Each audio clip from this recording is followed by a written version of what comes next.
Salut, c'est Alexandre Ferreira et dans cette vidéo, vous voyez, j'ai fait des lapsus, et je voulais vous parler de comment payer moins de frais de notaire. Parce que le frais de notaire, si vous savez bien, en général, c'est 7-8% de montant de l'achat d'un bien immobilier, et c'est quelque chose qui est incontournable, on ne peut pas faire, on ne peut pas dire je paye 3%, je paye 4%, ça c'est pas possible.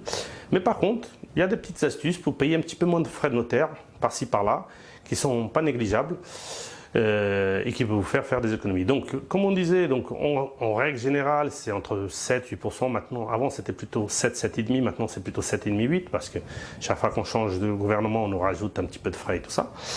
Donc en règle générale, je préfère dire cette tranche entre 7 et 8%.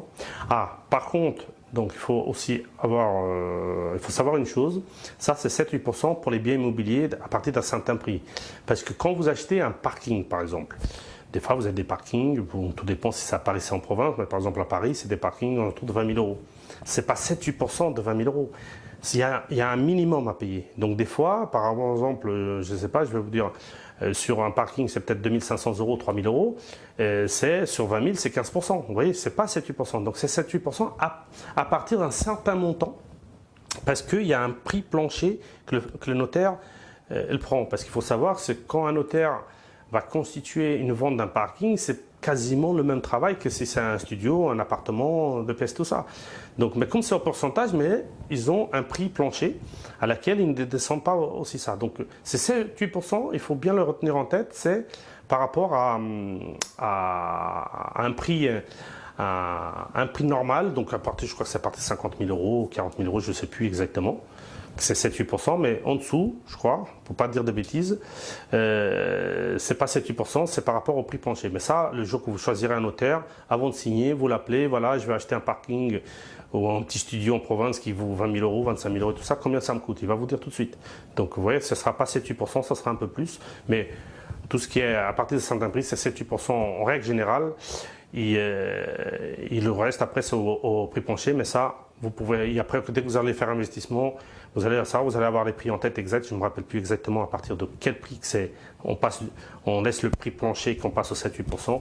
Il doit y avoir un seuil, mais comme ça change tellement, on a même du mal à suivre ces évolutions parce que chaque fois, les lois de finances nous changent des choses et on a du mal à suivre ce genre d'informations. Mais le notaire, au moment que vous allez lui demander, vous donnera l'information précise. Donc, comme je disais, il existe des astuces pour payer moins de frais de notaire parce que dans les frais de notaire, on vous met le prix global. Le prix, un exemple, vous avez acheté un bien de 150 000 euros. Sauf que des fois, dans ce prix de 150 000 euros, ce n'est pas le prix que le vendeur va acheter. Si vous êtes en train de négocier avec le vendeur, oui. Donc, s'il n'y a pas d'agence, il n'y a pas d'intermédiaire, il n'y a personne. Si vous êtes tombé d'accord à acheter un bien immobilier à 150 000 euros directement avec le vendeur, bah, le prix qui va vers le vendeur, c'est 150 000 euros. Mais quand vous êtes en train de négocier via une agence, via un intermédiaire quelconque, des fois, c'est 150 000 euros que vous payez, mais le vendeur, des fois, il n'a que 140 000 euros.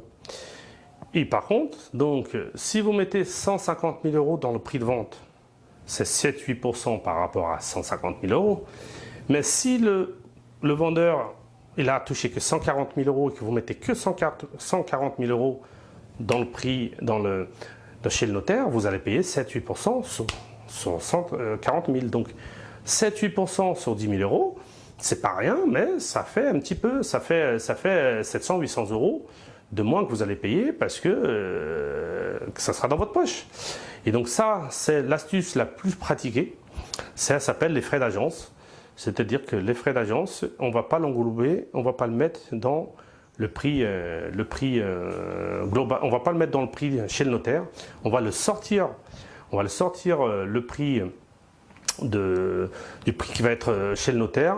Et ça va être un prix un petit peu à part. Sauf qu'on ne peut pas le faire n'importe comment. Il y a une manière de le faire. Voilà, on ne peut pas dire juste j'ai payé 140 000 euros pour le vendeur et 10 000 euros pour l'agence et on le sort. Non. Il y a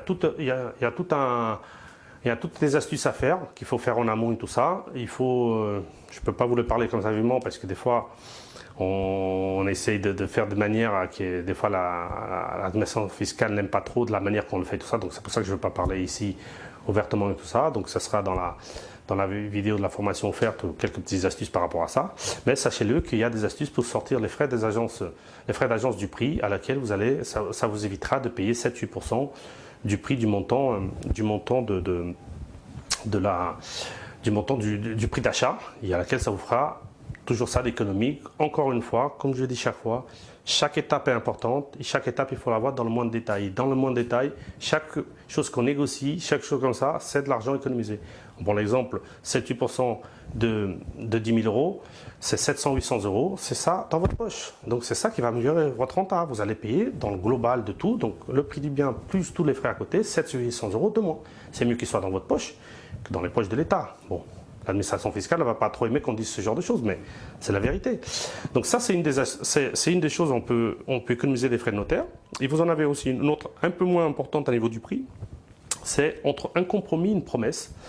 Donc ça, pareil, je le parle plus en détail dans la formation offerte et dans la formation que j'ai fait globale, qui est payante, mais qui est beaucoup plus détaillée, à laquelle il va y avoir entre 8 et 10 heures de formation. Ça sera pour la rentrée pour le mois de septembre. Mais il faut savoir qu'entre compromis et une promesse, il y a des différences. Et j'ai déjà une pour économiser de l'argent, c'est que le compromis n'a pas de timbre fiscal. Timbres fiscaux, pardon. Et la promesse, elle en a un. Bon, le timbre fiscaux, c'est 125 euros à peu près. Encore, vous allez pas me dire, oh, c'est pas grand-chose, non. C'est 125 euros. Si vous le rajoutez aux 700-800 euros par rapport aux frais de notaire, on est presque déjà à 1000 euros. Donc, encore une fois, c'est une petite somme, c'est un petit détail, mais ce petit détail qui se rajoute à d'autres. C'est encore 125 euros d'économie que vous pouvez économiser si vous signez un compromis et si vous signez une promesse. Donc il faut savoir que le compromis, vous ne payerez pas de timbres fiscaux, donc vous ferez une économie de 125 euros. Et après, il existe encore d'autres astuces pour faire des économies, donc tout ce qui est autour du notaire et tout ça, à laquelle je vous en parle dans cette formation gratuite que j'ai créée. Donc j'ai créé 2 heures de formation gratuite à laquelle on prend chaque étape de l'investissement immobilier et on voit un petit peu plus en détail que par rapport aux vidéos que je vous poste ici, que ça vous permet déjà d'avoir un petit aperçu. Si vous voulez bénéficier de cette 2 heures de formation gratuite, cliquez dans le lien dans la description de la vidéo. Si jamais vous avez aimé cette vidéo, partagez-la avec les gens que vous connaissez, la famille, les amis, les collègues, si ça peut l'intéresser l'immobilier ou même s'ils sont pas sceptiques par rapport à ça, mais que ça peut leur donner le déclic de petites astuces pour économiser dans l'investissement immobilier. Partagez-la, mettez-moi des commentaires et cliquez-moi sur j'aime, ça me fait toujours plaisir, ça m'encourage, plus j'aime, plus ça m'encourage de faire de meilleures vidéos, de donner plus d'informations possibles que je puisse vous donner pour vous aider. Et je vous dis à la prochaine vidéo et n'oubliez pas, on investit ensemble. Ciao!